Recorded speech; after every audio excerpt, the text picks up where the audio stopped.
Assalamualaikum dan selamat pagi. Untuk sesi pembelajaran kita pada hari ini, kamu akan beralih ke bab yang baru iaitu bab 6 mengenai dengan pembahagian sel. Baik, kalau kamu perhatikan dalam buku teks muka surat 98, sila tengok bahagian tahukah anda. Ada 3 persoalan yang ditanya. Bagaimanakah pembesaran berlaku? Bagaimanakah organisma menghasilkan sel baharu? Dan bagaimanakah variasi genetik dihasilkan? Ketiga-tiga persoalan ini ada kaitan dengan proses pembahagian sel. Jadi pada hari ini, kamu akan belajar mengenai proses pembahagian sel secara terperinci.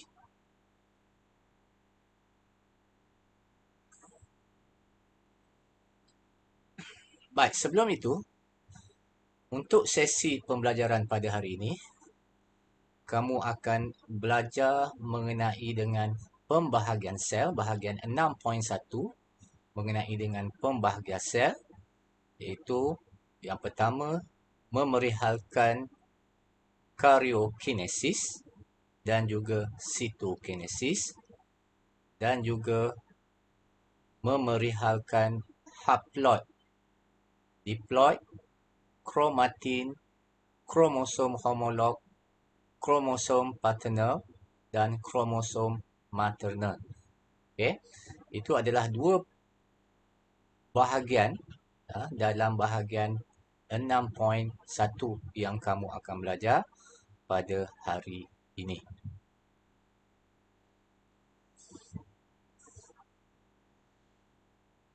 Okey, seterusnya. Kalau kamu perhatikan bahawa setiap organisma hidup mempunyai sel. Ya. Sel ini merupakan kita panggil sebagai unit asas.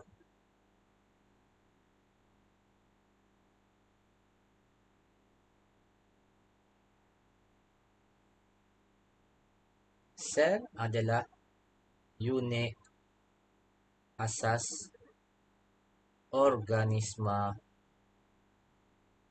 hidup. Semua organisma hidup dibina daripada sel. Jadi, dalam badan kita, terutama badan manusia, sel dalam badan kita sentiasa tumbuh, membahagi dan juga akan mati. Okay? Jadi, ketiga-tiga perkara tersebut akan berlaku sepanjang hayat. Ya.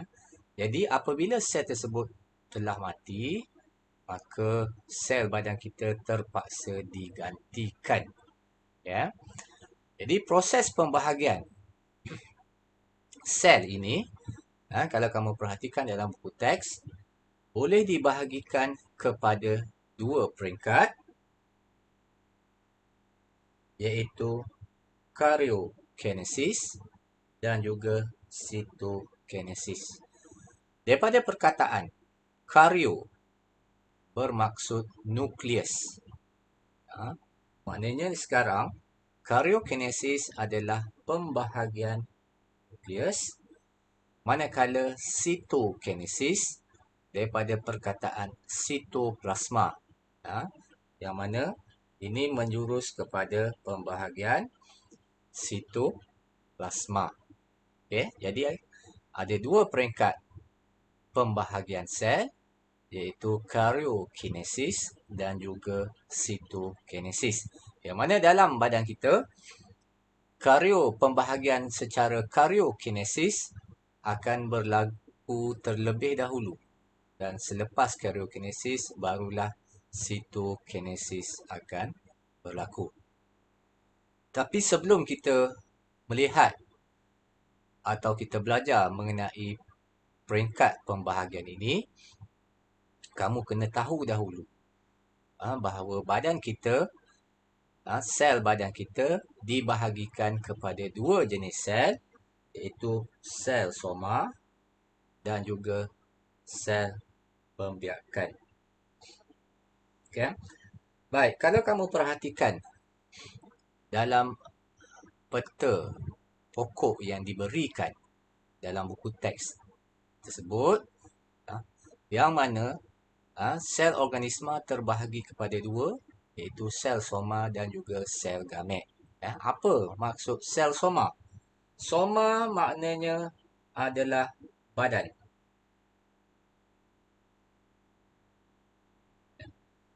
Soma adalah maknanya badan. Sel badan kita. Semua sel yang terdapat di badan kita, di badan manusia adalah sel soma. Kecuali sel pembiakan. Tak kira lah di mana sahaja sel ini kita boleh dapati, di kepala, di tangan, di bahagian dada, kaki, perut dan sebagainya. Itu adalah sel soma. Kecuali sel yang terlibat dalam penghasilan gamet, iaitu di testis dan juga di ovari. Okay? Jadi sel soma, pembentukan sel soma ini terhasil melalui satu proses pembahagian sel yang kita panggil sebagai mitosis. Okay? Dan kandungan bilangan kromosom di dalam sel soma adalah diploid. Okay? Seperti yang kamu dah belajar sebelum ini, saya dah terangkan mengenai bilangan kromosom dalam organisma hidup adalah tetap. Contohnya dalam badan kita manusia, kita mempunyai 46 kromosom. Yang mana kromosom ini seperti yang kamu dah belajar dalam bab 2, bab sel, iaitu dalam nukleus terdapatnya kromosom. Dan untuk manusia bilangannya adalah tetap 46 kromosom. Jadi di sini kromosom diploid maksudnya satu set, kita panggil ada 46 kromosom. Diploid ni maknanya 2N. Ini yang asal dalam badan manusia. Manakala untuk sel gamet, sel gamet adalah sel pembiakan. Yang mana dalam sel pembiakan yang kamu dah belajar dalam tingkatan 3, iaitu sperma dan ovum. Sperma dan ovum adalah dua jenis sel pembiakan dalam organisma hidup. Sperma dihasilkan oleh individu lelaki ataupun jantan, manakala ovum dihasilkan oleh individu perempuan. Baik, seterusnya, kalau kita lihat kepada jenis kromosom,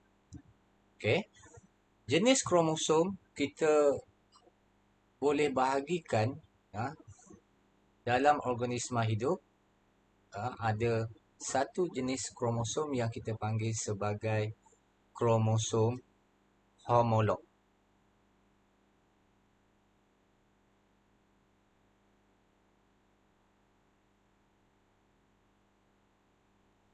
Apa makna kromosom homolog?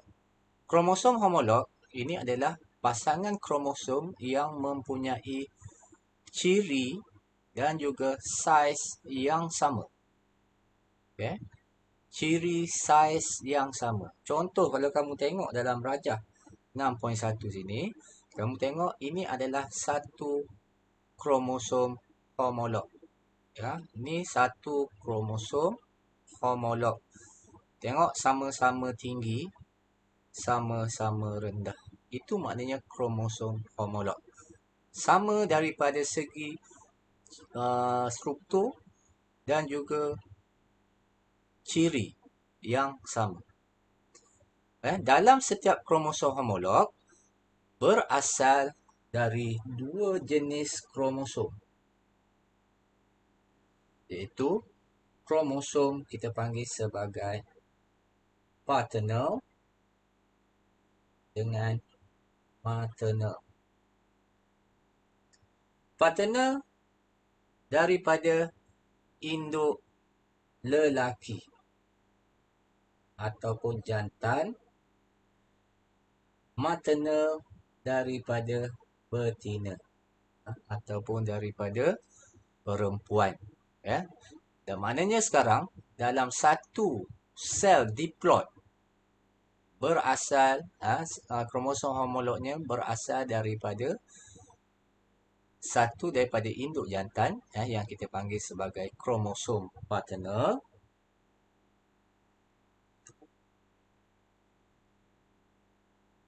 daripada induk jantan,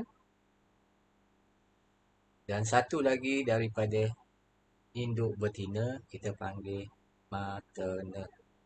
Maksudnya kalau kamu tengok daripada sini, ini untuk haploid. Ini untuk haploid. Haploid maknanya satu sahaja. Dia tidak ada pasangan. Untuk diploid, dia akan ada pasangan, kromosom homolog. Contoh, kalau yang merah ini adalah daripada jantan,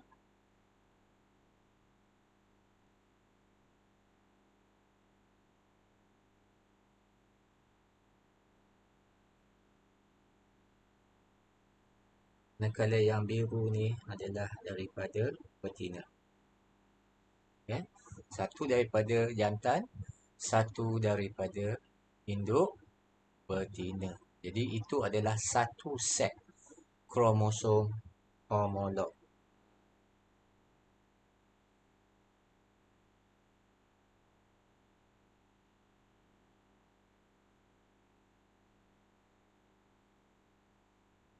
Kromosom homolog.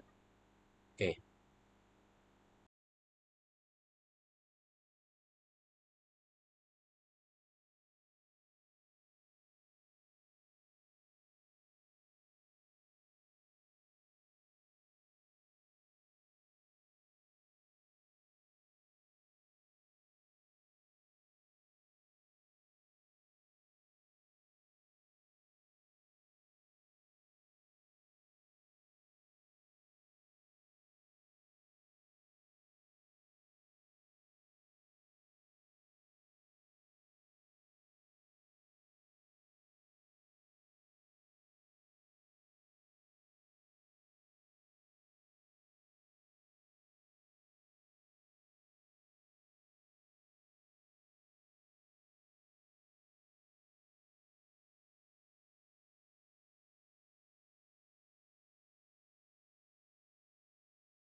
Baik, seterusnya. Satu lagi istilah yang kamu kena tahu iaitu kromatin. Kromatin ni adalah kromosom yang berbentuk berbenang halus yang panjang. Yang mana di dalam nukleus sebelum pembahagian sel berlaku, kromosom adalah berbentuk kromatin. Okey? Jadi kamu tidak akan dapat lagi bentuk kromosom diploid macam ini. Dia adalah dalam bentuk berbenang halus yang panjang. Rupa kromosom yang kamu akan dapat adalah dalam bentuk yang okey, cikgu akan lukis dahulu.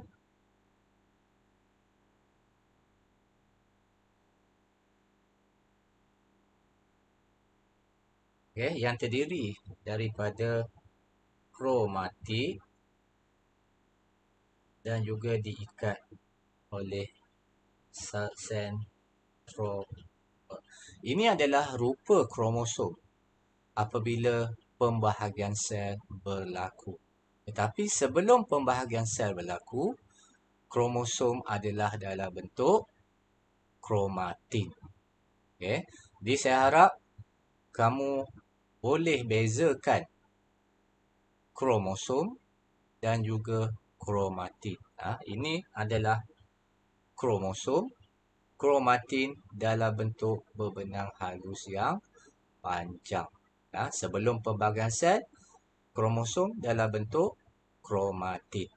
Okey. Jadi, cikgu harap kamu dah faham mengenai penerangan mengenai jenis pembahagian sel, iaitu karyokinesis, sitokinesis, jenis sel dalam badan organisma hidup, sel soma dan juga sel gamet, jenis kromosom, kromosom homolog yang terdiri daripada kromosom paternal dan juga kromosom maternal. Okey. Sebelum cikgu mengakhiri sesi pembelajaran kita pada hari ini, cikgu harap kamu boleh buat praktis base study 6.1, soalan nombor 1 dan juga soalan nombor 2 dalam buku nota kamu. Okay, jika ada sebarang persoalan, kamu boleh bertanya kepada cikgu ataupun komen di bawah ini. Dan kita akan jumpa lagi pada sesi pembelajaran akan datang. Okay, sekian. Assalamualaikum warahmatullahi wabarakatuh. Bye. Jumpa lagi nanti.